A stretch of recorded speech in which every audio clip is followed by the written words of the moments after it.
नमस्कार दोस्तों, आप सभी का स्वागत करते हैं हमारे चैनल पश्चिम बंगाल न्यूज की ओर से। देर ना करते हुए चलिए जानते हैं पश्चिम बंगाल की ताज़ा खबरें। अगर आपने अभी तक हमारा चैनल को सब्सक्राइब नहीं किया है तो जल्दी से सब्सक्राइब और वीडियो को लाइक करें ताकि हमारी सारी खबरें सबसे पहले आप तक पहुंच सके। और वीडियो को कहां से देख रहे हैं कमेंट में जरूर बताएं। भवानीपुर में हार के डर से बौखलाई टीएमसी। शुभेंदु अधिकारी ने वीडियो शेयर कर कहा, बीजेपी के झंडे जलाए गए।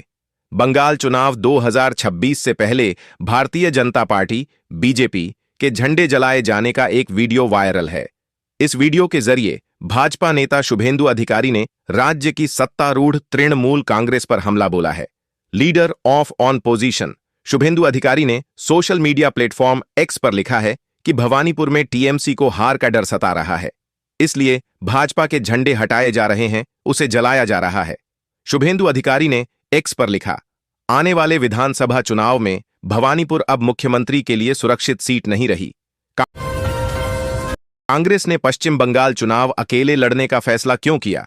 पश्चिम बंगाल में विधानसभा चुनाव 2026 से पहले कांग्रेस ने ऐलान किया है कि वह राज्य की सभी 294 सीटों पर अकेले चुनाव लड़ेगी और किसी भी दल के साथ गठबंधन नहीं करेगी। यह फैसला दिल्ली में पार्टी की बैठक के बाद लिया गया, जिसमें कांग्रेस अध्यक्ष मल्लिकार्जुन खड़गे, राहुल गांधी और राज्य की लीडरशिप मौजूद थी। बैठक के बाद पार्टी के राज्य प्रभारी गुलाम अहमद मीर ने कहा, चर्चा के बाद यह तय किया गया है कि कांग्रेस पश्चिम बंगाल की सभी 294 सीटों पर स्वतंत्र रूप से चुनाव लड़ेगी और उसी हिसाब से तैयारी करेगी। बजट सत्र में तृणमूल भाजपा आमने सामने। अश्विनी वैष्णव ने बंगाल सरकार पर लगाए गंभीर आरोप। लोकसभा में बजट सत्र पर चर्चा के दौरान पश्चिम बंगाल के मुद्दे पर तृणमूल कांग्रेस और भारतीय जनता पार्टी के दो नेताओं में तीखी बहस हुई। तृणमूल कांग्रेस के सांसद कीर्ति आजाद ने राज्य में अमृत भारत स्टेशन योजना को लेकर सवाल उठाए, तो रेल मंत्री अश्विनी वैष्णव ने बंगाल सरकार पर गंभीर आरोप लगाए। रेल मंत्री ने पूछा कि आखिर राज्य सरकार को अपनी जनता से दुश्मनी क्यों है। टीएमसी सांसद कीर्ति आजाद ने बुधवार को लोकसभा में पूछा कि क्या केंद्र सरकार पश्चिम बंगाल के साथ भेदभाव और पक्षपात कर रही है।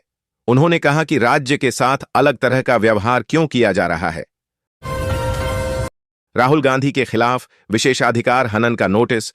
किरेन रिजिजू बोले, संसद में पीएम मोदी पर बिना सबूत कैसे लगाए आरोप। भारत और अमेरिका के बीच हुई ट्रेड डील पर तीखा भाषण देकर राहुल गांधी फंस गए हैं। किरेन रिजिजू ने उनके खिलाफ विशेषाधिकार हनन का नोटिस लाने का ऐलान किया है।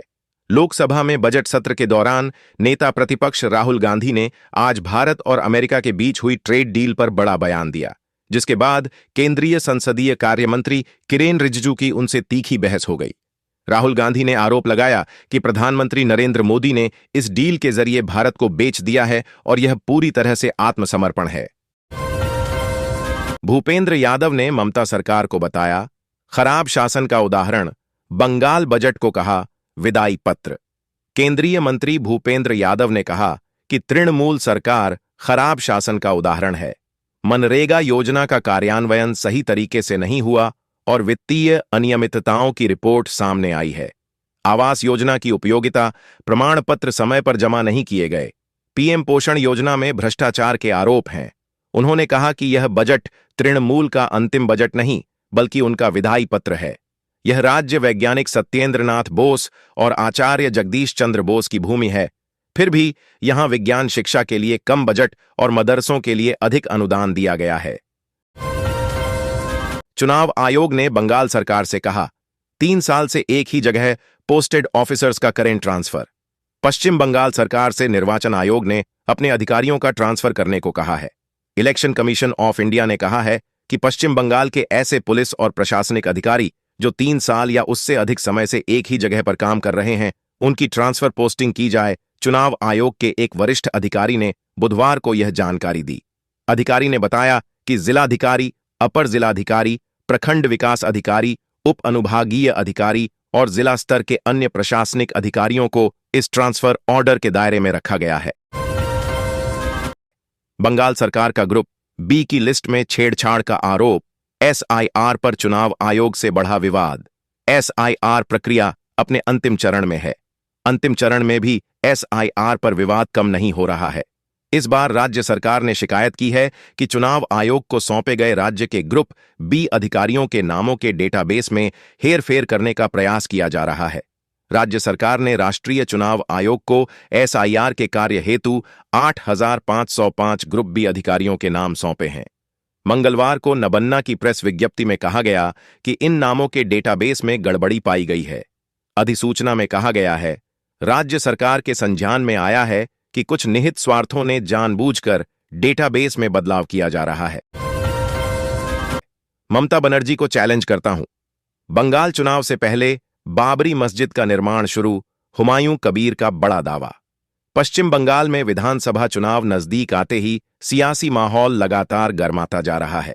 इसी बीच जनता उन्नयन पार्टी के संस्थापक हुमायूं कबीर ने बुधवार 11 फरवरी को बेलडांगा में बाबरी मस्जिद के निर्माण की शुरुआत कर दी है। इसके बाद गुरुवार से उनकी बाबरी यात्रा भी शुरू होने जा रही है। इस मौके पर करीब 1,200 लोगों की आवाज में कुरान पढ़ी गई। हुमायूं कबीर का दावा है कि अगले 2 साल के भीतर बेलडांगा में पूरी मस्जिद तैयार कर दी जाएगी। उन्होंने पहले ही 6 दिसंबर को मस्जिद की नींव रखी थी और 11 फरवरी से काम शुरू करने का वादा किया था। जन्म से मृत्यु तक टैक्स। लोकसभा में अभिषेक बनर्जी का वार, बोले आम आदमी से वसूला जा रहा ट्रिपल टैक्स। लोकसभा में बजट पर चर्चा चल रही थी। माहौल अचानक हैवी हो गया जब तृणमूल कांग्रेस के सांसद अभिषेक बनर्जी ने टैक्स सिस्टम पर हमला बोला। उन्होंने कहा कि भारत में टैक्स अब सिर्फ कमाई पर नहीं देना होगा, जिंदगी के हर स्टेप पर टैक्स की वसूली हो रही है। अभिषेक बनर्जी ने कहा कि आम नागरिक आज जन्म से मृत्यु तक टैक्स दे रहा है। बच्चे के जन्म से जुड़े प्रोडक्ट्स, स्कूल की कॉपियां, किताबें, सब पर जीएसटी। नौकरी लगी तो सैलरी पर इनकम टैक्स, डेली यूज की चीजों पर इनडायरेक्ट टैक्स, ट्रीटमेंट करवाओ तो मेडिकल खर्चों पर टैक्स। यूएपीए पर फैसला करेगा Calcutta high court. Supreme court ने एनआईए को दिया बड़ा निर्देश। पश्चिम बंगाल के मुर्शिदाबाद हिंसा मामले में जांच की संवेदनशीलता को देखते हुए सुप्रीम कोर्ट ने बड़ी टिप्पणी की है। कोर्ट ने राष्ट्रीय जांच एजेंसी एनआईए से कहा कि वह यूएपीए कानून के तहत अपनी कार्रवाई की रिपोर्ट कोलकाता हाईकोर्ट में दाखिल करे। साथ ही सर्वोच्च न्यायालय ने राज्य सरकार को भी निर्देश दिया गया कि अगर उन्हें एनआईए जांच पर कोई आपत्ति है तो वे हाईकोर्ट में अपनी आपत्ति दर्ज करा सकते हैं।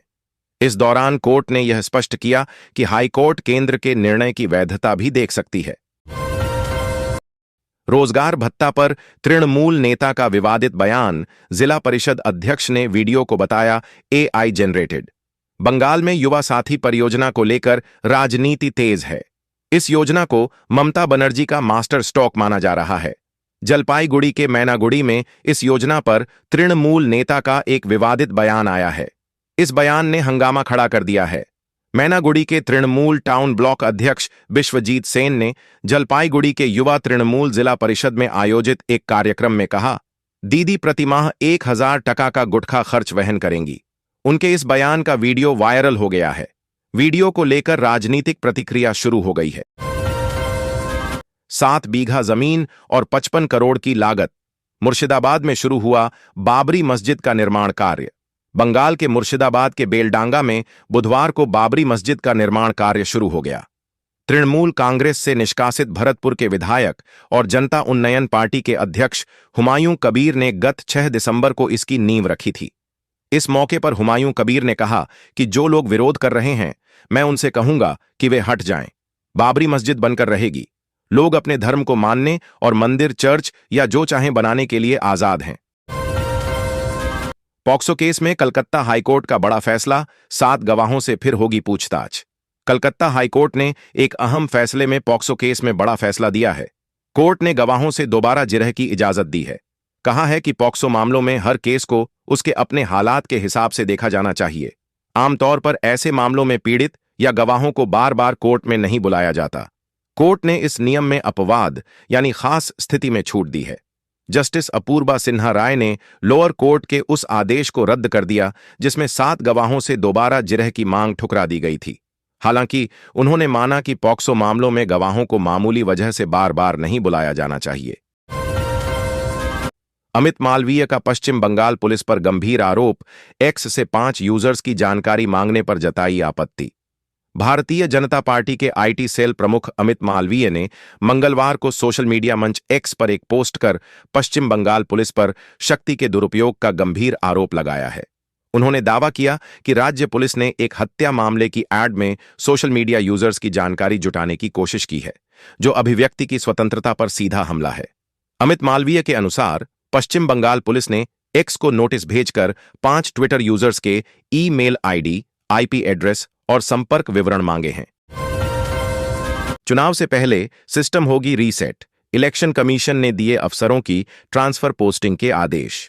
पश्चिम बंगाल समेत 4 राज्यों और एक केंद्र शासित प्रदेश में होने वाले आगामी विधानसभा चुनावों से पहले इलेक्शन कमीशन सिस्टम को रीसेट करने के मोड में आ गया है।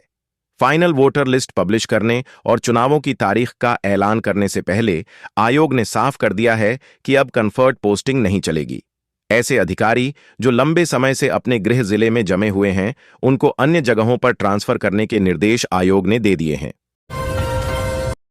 यूएपीए पर कलकत्ता हाईकोर्ट करेगा फैसला, सुप्रीम कोर्ट ने एनआईए को दिया आदेश।